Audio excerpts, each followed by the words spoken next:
Assalamualaikum warahmatullahi wabarakatuh. Salam sejahtera buat kita semua. Pada hari ini, perkenankan saya akan berbagi, sharing mengenai veterinary entrepreneurship. Saya yakin pada saat pandemi ini banyak teman-teman kita atau kolega kita atau masyarakat kita banyak yang mengalami kesulitan dalam rangka melakukan aktivitas usahanya. Semoga paparan saya hari ini bisa memberikan satu wawasan baru bagaimana kita menjadi seorang entrepreneur.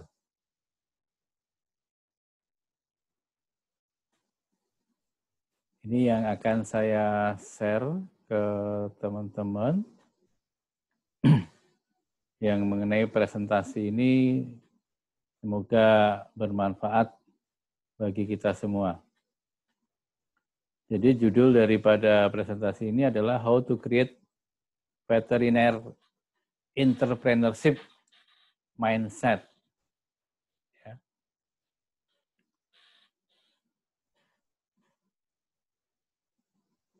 Jadi yang pertama yang ingin saya ketahui adalah apa yang Anda ketahui tentang entrepreneur itu. Anda bisa simulasi dengan menuliskan dalam satu kalimat. Ya. Apa syarat seseorang untuk menjadi entrepreneur? Apa beda entrepreneur dengan seorang pegawai atau karyawan? Kemudian menurut Anda, apakah Anda bisa menjadi seorang entrepreneur? Nah, pertanyaannya di situ. Ini perlu dijawab dalam satu kalimat saja dan dijawab dalam hati. Ya. Karena kadang-kadang seseorang mengatakan bahwa saya tidak bakat menjadi entrepreneur. Kadang-kadang begitu. Saya tidak tahu caranya melangkah bagaimana menjadi entrepreneur. Nah, oleh karena itu, mari kita sama-sama belajar mengikuti presentasi ini. Jadi di sini saya katakan, kita harus menyadari bahwa kita harus tahu bahwa kita ini siapa. Ya. Kita ini adalah seorang atau makhluk daripada Tuhan yang hidupnya mulai sejak awal sudah mulai bersaing. Yaitu bersaing dengan sejumlah calon yang akan membuahi sebuah telur. Nah, tidak mungkin telur itu dibuahi oleh lebih daripada satu atau dua telur. Sehingga muncullah kita ini. Kita ini adalah sudah menjadi pemenang sejak saat dilahirkan atau sejak mulai akan menjadi sebuah janin. Jadi kita harus sadar bahwa kita ini adalah pemenang yang dipilih dari sekian banyak calon pemenang. Nah, untuk memulai sebuah usaha, ya, harus dimulai sebuah kepercayaan diri. Kepercayaan diri bahwa tidak ada sesuatu itu yang impossible atau tidak ada sesuatu itu yang tidak mungkin. Nah, saya mengajak pada teman-teman sekalian ini bahwa semua ini sangat memungkinkan. Ya. Jadi menjadi entrepreneur seorang dokter hewan itu sangat mungkin. Menjadi entrepreneur itu adalah orang yang profesional, yang independen. Nah, pertanyaannya sekarang, mau menjadi dokter hewan apa yang Anda inginkan? Sehingga Anda bisa menentukan satu pilihan. Ya. Jadi ini yang harus disadari kita bersama. Bagaimana memulai sebuah usaha? Bagaimana memulai sebuah bisnis? Semua bisnis itu selalu akan diikuti dengan yang namanya customer. Jadi tidak ada bisnis itu tanpa customer. Jadi pasti ada customer-nya. Oleh karena itu, segeralah cari customer. Ya, segera cari customer, temui customer Anda. Nah, secara perlahan-lahan melalui step-step yang sudah kita sudah kita tentukan, sudah kita tetapkan, maka kita membawa diri bagaimana memberanikan melangkah untuk langkah yang pertama. Karena kadang-kadang kesulitan seseorang untuk memajukan sebuah atau memulai sebuah usaha adalah dengan cara takut melangkahkan kaki yang pertama. Nah, setelah Anda siap melangkahkan kaki pertama, maka keep forward atau tetaplah ke depan, ya, tetaplah maju ke depan. Artinya jangan sampai Anda mundur, ya. Kemudian pada saat Anda melangkahkan kaki, ya, tolong dinikmati perjalanannya, ritmenya. Jadi jangan mudah mengeluh, jangan mudah menyerah, ya. Jadi langkahkan kaki satu persatu, kemudian nikmati langkah itu secara iramanya dinikmati.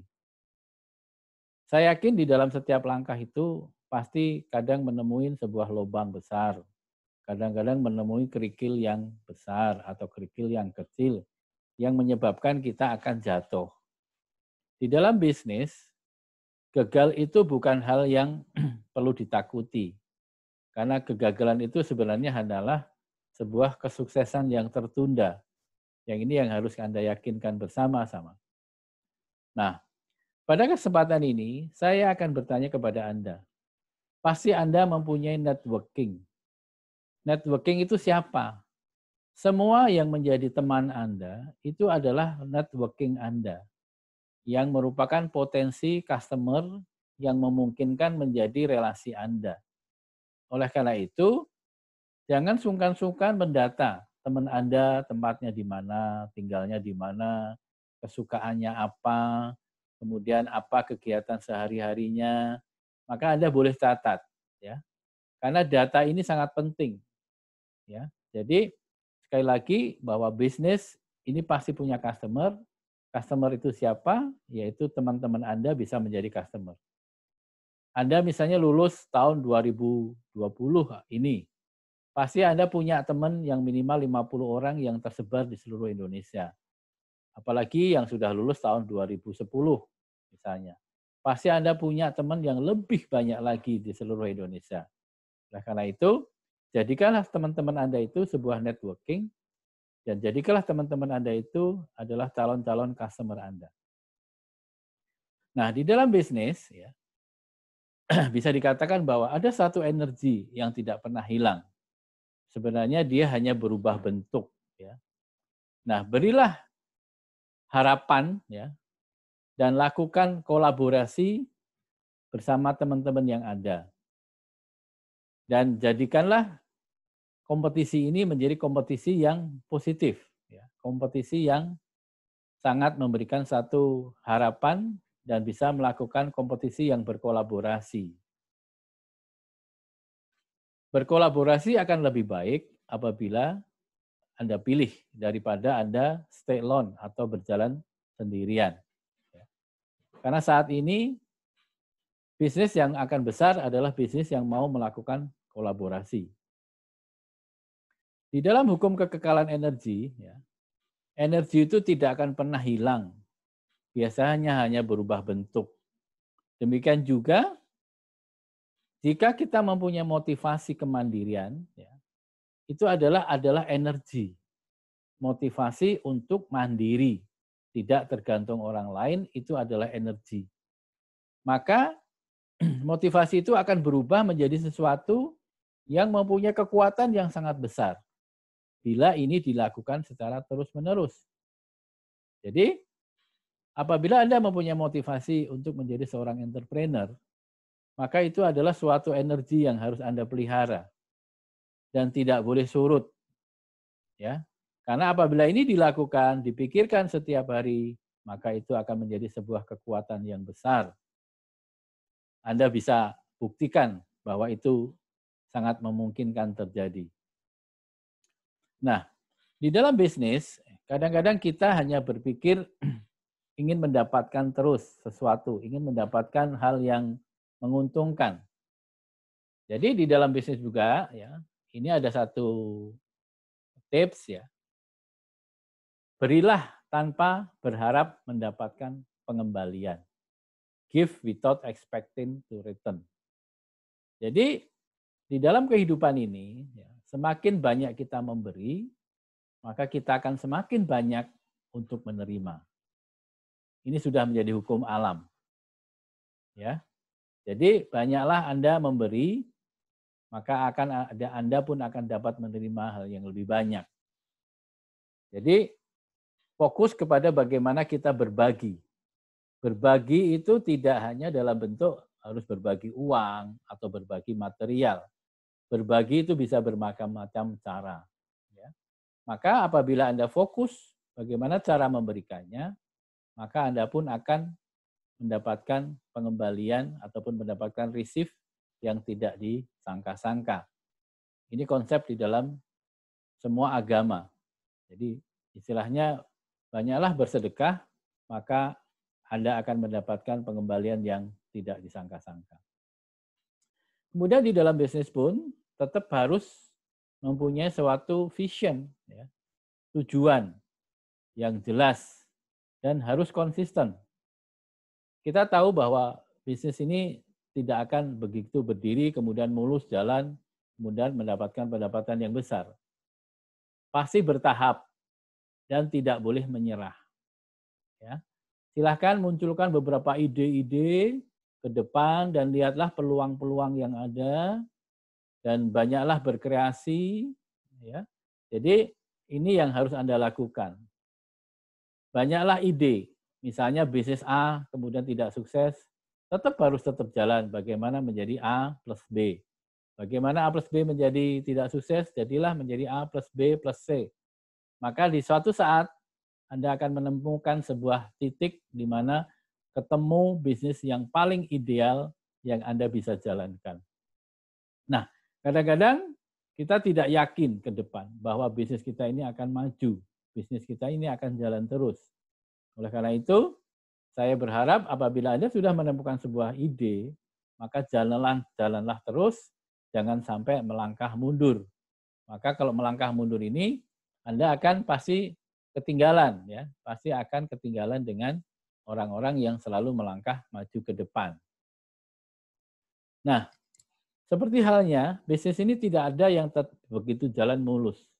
Demikian aja sebuah contoh bahwa sebuah bintang itu akan lahir dari berbagai benturan.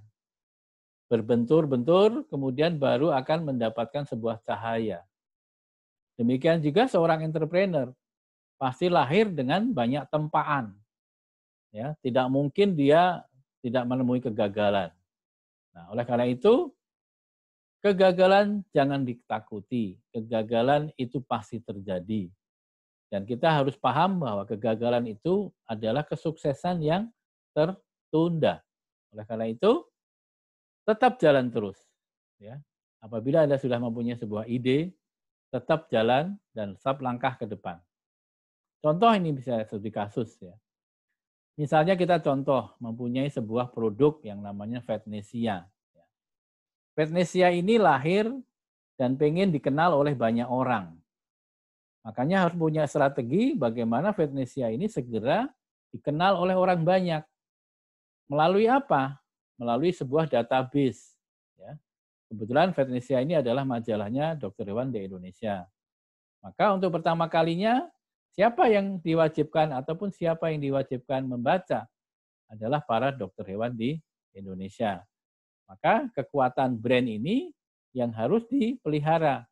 Jadi suatu saat kalau Anda punya suatu produk, maka bagaimana banyak masyarakat yang mengenal nama dari produk tersebut. Seperti contoh misalnya kayak Vetnesia ini. Alhamdulillah sejak dikeluarkan mulai sekarang sudah lebih dari 5.000 orang yang membacanya. Ini artinya apa? Bahwa Vetnesia sudah bisa dikenal oleh masyarakat yang lebih luas.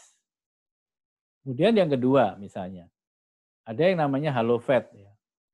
HaloVet ini alhamdulillah sekarang setiap kali kita melaksanakan kegiatan seminar online, minimal diikuti oleh 200 sampai 300 dokter hewan di seluruh Indonesia. Ya. Jadi kita harus berpikir bahwa ke depan itu potensi market itu adalah suatu jaringan yang harus kita pelihara. Ya.